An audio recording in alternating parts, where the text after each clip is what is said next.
ದೆಹಲಿಯಲ್ಲಿ ಇನ್ನೂ ತಣ್ಣಗಾಗ್ತಾ ಇಲ್ಲ ನೀಟ್ ಕಿಚ್ಚು. ಜಂತರ್ ಮಂತರ್ನಲ್ಲಿ ವಿದ್ಯಾರ್ಥಿಗಳ ಸಮೂಹವೇ ನೆರೆದಿದ್ದು, ಈ ವೇಳೆ ಧರ್ಮೇಂದ್ರ ಪ್ರಧಾನ್ ರಾಜೀನಾಮೆಗೆ ಬಿಗಿ ಪಟ್ಟು ಹಿಡಿದಿದ್ದು ಇವತ್ತು ಕೂಡ ತೀವ್ರತೆಯನ್ನು ಪಡ್ಕೋತಾ ಇದೆ ಸಿಜೆಪಿಯ ಹೋರಾಟ. ಅದರಲ್ಲೂ ಧರ್ಮೇಂದ್ರ ಪ್ರಧಾನ್ ರಾಜೀನಾಮೆಯನ್ನು ನೀಡಬೇಕು ಅನ್ನುವಂಥ ಒಂದು ಪಟ್ಟನ್ನು ಹಿಡಿದಿದ್ರೆ, ಮತ್ತೊಂದು ಕಡೆ ಸಂಸತ್ ಹೊರಗೂ ಒಳಗೂ ವಿಪಕ್ಷಗಳು ಆಕ್ರೋಶವನ್ನು ಹೊರಹಾಕ್ತಾ ಇದೆ. ಜಂತರ್ ಮಂತರ್ನಲ್ಲಿ ವಿದ್ಯಾರ್ಥಿಗಳ ಸಮೂಹ ಇವತ್ತು ಕೂಡ ನೆರೆದಿದೆ. ಧರ್ಮೇಂದ್ರ ಪ್ರಧಾನ್ ರಾಜೀನಾಮೆಗೆ ಬಿಗಿ ಪಟ್ಟು ಹಿಡಿದಿದ್ರೆ, ಇತ್ತ ಸಂಸತ್ ಹೊರಗೂ ಒಳಗೂ ವಿಪಕ್ಷಗಳು ತೀವ್ರ ಆಕ್ರೋಶವನ್ನು ಹೊರಹಾಕ್ತಾ ಇವೆ. ಕೇಂದ್ರ ಸರ್ಕಾರದ ವಿರುದ್ಧ ಬೀದಿಗಿಳಿದಿರುವಂಥದ್ದು ವಿಪಕ್ಷಗಳು. ಆ ಮೂಲಕ ಶಿಕ್ಷಣ ಸಚಿವ ಧರ್ಮೇಂದ್ರ ಪ್ರಧಾನ್ ಅವರ ರಾಜೀನಾಮೆಗೆ ಪಟ್ಟು ಹಿಡಿದಿರುವಂಥದ್ದು ವಿಪಕ್ಷಗಳು. ಇವತ್ತು ಕೂಡ ಸಂಸತ್ನ ಒಳಗೆ ಸದನ ಸುಸೂತ್ರವಾಗಿ ಕಲಾಪ ನಡೀಲೇ ಇಲ್ಲ. ಕಲಾಪ ಸುಸೂತ್ರವಾಗಿ ನಡೀಲಿಕ್ಕೆ ಅವಕಾಶವನ್ನೇ ಮಾಡಿಕೊಡ್ಲಿಕ್ಕೆ ಸಾಧ್ಯ ಆಗಲಿಲ್ಲ. ಕಾರಣ ವಿಪಕ್ಷಗಳು ಪಟ್ಟು ಹಿಡಿದು ಧರ್ಮೇಂದ್ರ ಪ್ರಧಾನ್ ರಾಜೀನಾಮೆ ಕೊಡಬೇಕು ಅಂತ. ಸಂಸತ್ನ ಹೊರಗೂ ಕೂಡ ವಿಪಕ್ಷಗಳು ಪಟ್ಟು ಹಿಡಿದಂಥ ಪ್ರಸಂಗ ನಡೀತಲ್ಲಿ.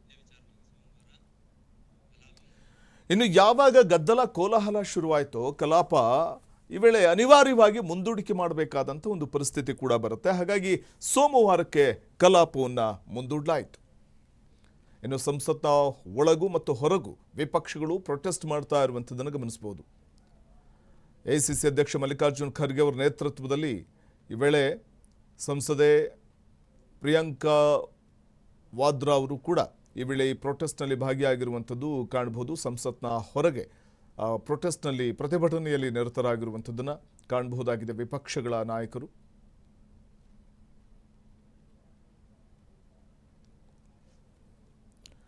नीट प्रश्न पत्र के दिनांक 27 जुलाई 2026 को प्रातः 11 बजे तक के लिए स्थगित की जाती है। धन्यवाद।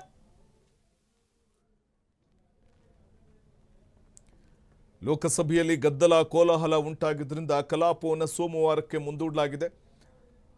ಇವತ್ತು ಶುಕ್ರವಾರ, ಇವತ್ತಾದರೂ ಸುಗಮವಾಗಿ ಕಲಾಪ ನಡೆಯಬಹುದು ಅಂತಲೇ ಭಾವಿಸಲಾಗಿತ್ತು. ಆದರೆ ಕಲಾಪ ಇವತ್ತು ಕೂಡ ಗದ್ದಲದ ಕೋಲಾಹಲದಿಂದ ಕೂಡಿತ್ತು. ಗದ್ದಲ ಕೋಲಾಹಲದಿಂದಾಗಿ ನೀಟ್ ವಿಚಾರವೇ ಪ್ರತಿಧ್ವನಿಸಿದ್ರಿಂದ ಕಲಾಪವನ್ನು ಪದೇ ಪದೇ ಮುಂದೂಡುವಂಥ ಒಂದು ಅನಿವಾರ್ಯ ಪರಿಸ್ಥಿತಿ ಬಂದ್ಬಿಡುತ್ತಲ್ಲಿ.